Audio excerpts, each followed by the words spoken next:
আল জাজিরার একটি মাননীয় প্রধান উপদেষ্টা একটা সাক্ষাৎকার দেখতে পেলাম। সেখানে 4 বছরের একটা টাইম ফ্রেমের কথা বলা আছে, যদিও বলা হয়েছে যে রাজনৈতিক দলগুলো চাইলে 4 বছর হবে, নাহলে কম হতে পারে। এরকম একটা, এটা আসলে একটু ক্লিয়ার করলে হয়, বক্তব্যটা একটু যদি ক্লিয়ার করে যে আসলে উনি কি বলছেন। বক্তব্যটা কিন্তু উনি ক্লিয়ার করেছেন। 4 বছরের কথা বলা হয়েছিল, উনি বলেছে কিন্তু লেস দেন দ্যাট। কখনো বলে নাই যে 4 বছর বা লেস দেন দ্যাট, বলেছে 4 বছর না, less than that. So I think ওখানেই ক্লিয়ার করা আছে, আমাদের আর এক্সট্রাভাবে ক্লিয়ার করার কিছু নেই।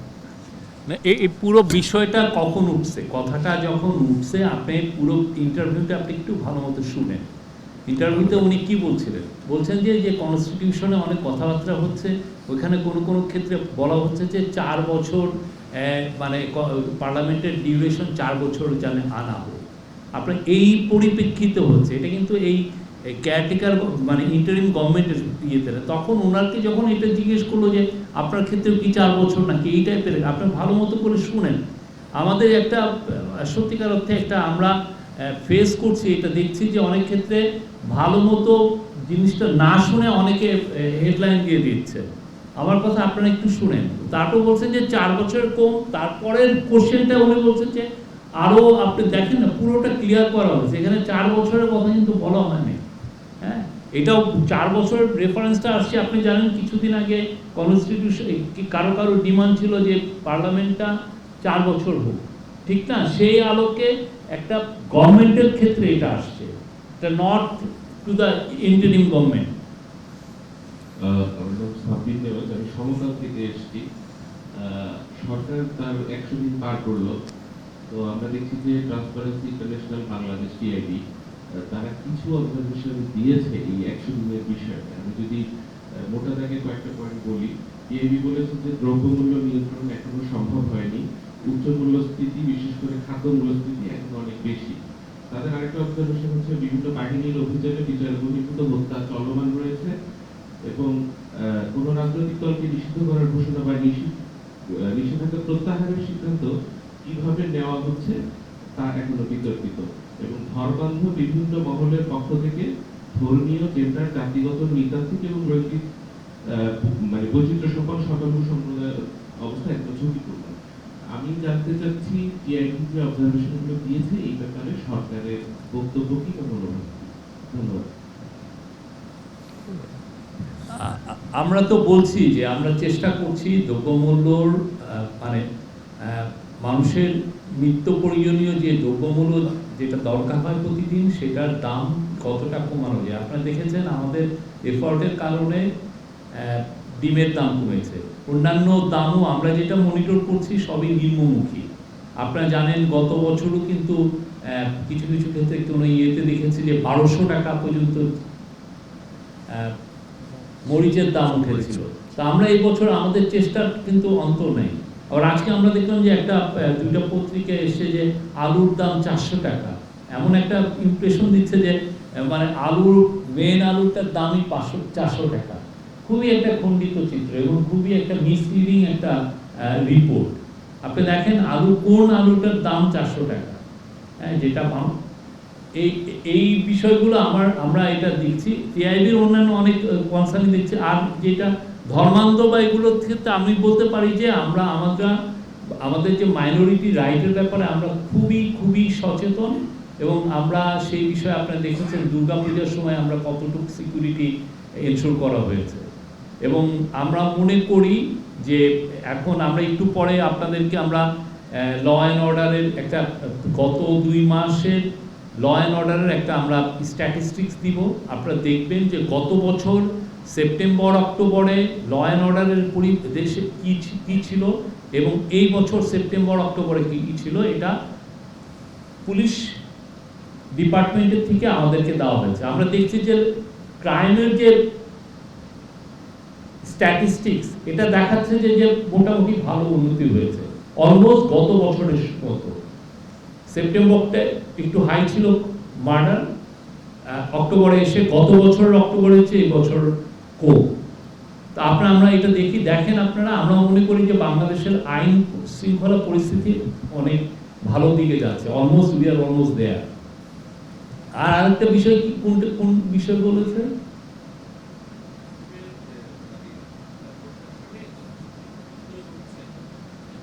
প্রশাসনে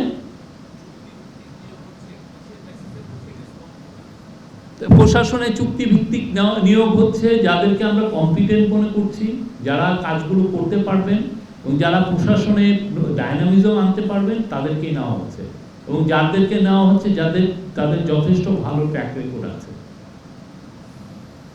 আমি ইকরামুল হক সাহেব, মিডিয়া বাংলায় কাজ করি। প্রধান উপদেষ্টা বলেছেন যে কয়েকদিনের মধ্যে নির্বাচন কমিশন গঠন করা হচ্ছে। সার্চ কমিটির কাজ তো শেষ হয়ে যাওয়ার কথা, 15 কার্য দিবসের সময়সীমা শেষ হয়ে যাওয়ার কথা। সার্চ কমিটি কি 10 জনের নাম চূড়ান্তভাবে জমা দিয়েছে কিনা, ঠিক কবে নির্বাচন কমিশনের সদস্যদের নাম ঘোষণা করা হচ্ছে? এখনো পর্যন্ত যতদূর আপডেট আছে যে খুব শীঘ্রই, যত তাড়াতাড়ি সম্ভব হয়তো এটা পূর্ণাঙ্গভাবে অ্যানাউন্স করে দেওয়া হবে আর কি। এখনো পর্যন্ত কোনো টাইম ফ্রেম নেই, বাট যত তাড়াতাড়ি সম্ভব প্রসেসে আছে। আমার নাম তাজুল হামিদ, আমি সময় টেলিভিশনে কাজ করি। আমরা ওই অন্তর্বর্তীকালীন সরকার দায়িত্ব নেওয়ার পরপরে আমরা দেখছিলাম যে প্রধান উপদেষ্টার অনুরোধে আরব আমিরাত থেকে 57 জন বাংলাদেশি মুক্তি পেয়েছে, কিন্তু আমরা এখন খবর পাচ্ছি যে সেখানে আরো কিছু বাংলাদেশি ওই ডেমনস্ট্রেশনের কারণে এখনো কারাগারে আছে। তাদের বিষয়ে কোনো তথ্য আপনাদের কাছে আছে কিনা এবং কোনো পদক্ষেপ সরকার নিয়ে গেছে কিনা?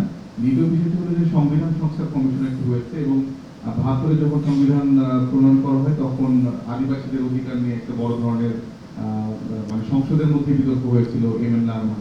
আমরা দেখছি যে এই সংবিধান সংস্কার কমিশনে আদিবাসী কেউ নেই এবং সংখ্যালঘু জনগোষ্ঠীর মধ্যে থেকেও কারো প্রতিনিধিত্ব নেই। তার মানে কি আমরা মানে বাঙালি মুসলমান জাতীয়তাবাদের ভিত্তিতে একটা সংবিধান করতে যাচ্ছি? এই প্রশ্নটা আমার। আচ্ছা, 2 নাম্বারটা আমি একটু বলে দিই। সেটা হচ্ছে কমিশন যেগুলো গঠন করা হয়েছে এগুলো কিন্তু দিজ আর ইন্ডিপেন্ডেন্ট কমিশনস, এবং কমিশনের প্রধানই কিন্তু এই কমিশনের মেইন মানুষ। সো আমার মনে হয় কমিশন কেন্দ্রিক যে কোনো কোয়েশ্চেন ওনাদের কাছ থেকে অ্যান্সারটা চাওয়াটা বেটার। ফার্স্ট কোয়েশ্চেনটা কী ছিল, যদি আরেকবার রিপিট কর। রাইট, ওইটা খতিয়ে দেখা হচ্ছে, যদি সেরকম কোনো অবস্থা থাকে সেটা নিয়ে তো আপডেট আপনারা জানবেন। আমি আজকের পত্রিকা আছি। আপনার দায়িত্ব নেওয়ার পরে অনেক সাংবাদিক প্রেসের রেশন কার্ড বন্ধ করার বাতিল করা হয়েছে, এটা নিয়ে অনেক সমালোচনা হচ্ছে আর কি। আপনার কোনো কি হচ্ছে কি এই সমালোচনা নিয়ে? ধন্যবাদ। যে রেশন কার্ডগুলো বাতিল করা হয়েছে সেখানে যে প্রজ্ঞাপনটা দেওয়া হয়েছে সেখানে আসলে কিছু কারণ উল্লেখ করা হয়েছে যে কী কারণে বাতিল করা হয়েছে।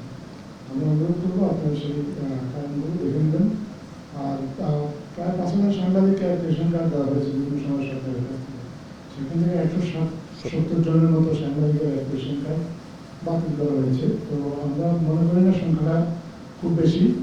এবং সাংবাদিকদের আপনারা দেখছেন যে গত সরকারের সময় সাংবাদিকদের অনেককে আসলে দলীয় কর্মীদেরকে সাংবাদিক পরিচয় কার্ড দেওয়া হয়েছে। তো তারা এবং এই কার্ডের অপব্যবহার করে সচিবালয় সহ সর্বত্র সরকারের বিভিন্ন প্রতিষ্ঠানে তদবির বা নানা কর্মকাণ্ডে জড়িত ছিল। এখন যাদের রেশন কার্ড বাতিল করা হয়েছে তারা যদি মনে করে যে তাদের সাথে আনফেয়ার আচরণ করা হয়েছে, তাহলে তাদের আবার আবেদন করার সুযোগ উন্মুক্ত আছে। তারা যদি আবার আবেদন করে এবং সরকার যদি মনে করে যে হ্যাঁ তাদেরকে রেশন কার্ড দেওয়া যেতে পারে, যথেষ্ট গ্রাউন্ড আছে, তাহলে তাদের আবেদন অবশ্যই বিবেচনা করা হবে। ধন্যবাদ। আর কেউ?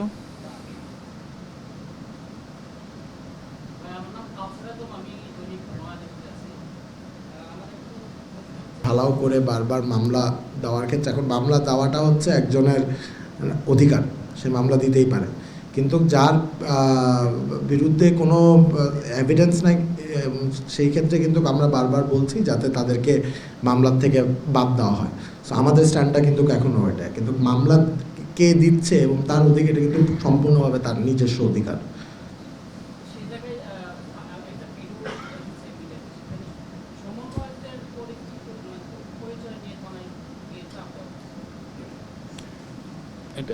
সমন্বয় তো আমরা তো আর সমন্বয়কে রিপ্রেজেন্ট করি না, ঠিক না? আর উনি তো বললেনই এটা যে ইন্ডিভিজুয়াল যে ভিকটিম সে যদি মামলা দেয়, আমি তো সেখানে তাকে তো আমি একজন যে মামলা দিচ্ছে তাকে কি আমি বলি আপনি মামলাটা দিয়ে না। আমরা যেটা করতে পারি সেটা হচ্ছে যে আমরা আমাদের যেগুলো পুলিশকে বলে দেওয়া হয়েছে এই বিষয়ে একদম সুনির্দিষ্ট অর্ডার দেওয়া হয়েছে যে খুব দ্রুত এগুলো তদন্ত করে এই নামগুলো যাতে বাদ করে দেয়, যারা এইখানে হ্যারাসমেন্টের কথা হচ্ছে যে যারা হ্যারেস করার কারণে তাদের নাম এসছে খুব দ্রুত যাদের এগেন্সে কোনো এভিডেন্স নেই তাড়াতাড়ি জন্য এই নামগুলো ইয়ে হয়। এবং এই বিষয়ে আপনি দেখেছেন যে আমাদের হোম মিনিস্টার কিন্তু একটা বক্তব্যও দিয়েছে যে যারা এইগুলো করছে, যারা এই ধরনের মামলা করছে যে হ্যারাসমেন্ট করার জন্য, তাদের বিষয়েও কিন্তু উনি বলেছেন। আমি মুস্তাফিজ ফিনান্সিয়াল এক্সপেক্ট আমি যা জানতে চাচ্ছিলাম যে কয়েকদিন আগে অ্যাটর্নি জেনারেল বলেছেন যে সংবিধানের প্রক্রিয়া চলছে সে প্রসঙ্গে উনি বলেছেন যে সংবিধান থেকে ধর্মনিরপেক্ষতা সব কিছু বাদ দেওয়া হবে। সরকারের এ বিষয়ে সরকারের স্ট্যান্ড হচ্ছে সরকার একটা কনস্টিটিউশনাল কমিশন করে দিয়েছে, তারা 31শে ডিসেম্বরের মধ্যে তারা তাদের রিপোর্টটা দিবেন।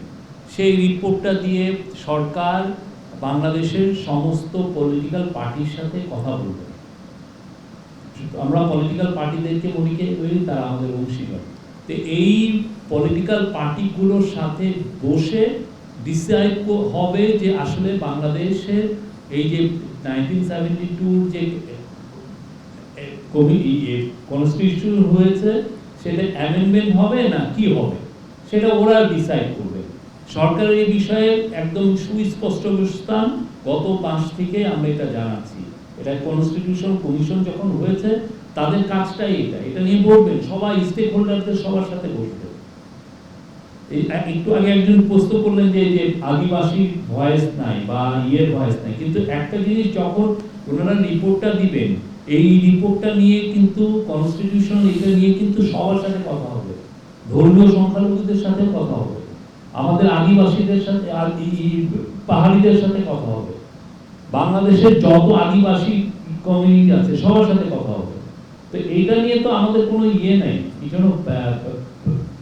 কোনো ধরনের কোনো আমি তো কোনো কনফিউশন দেখছি না।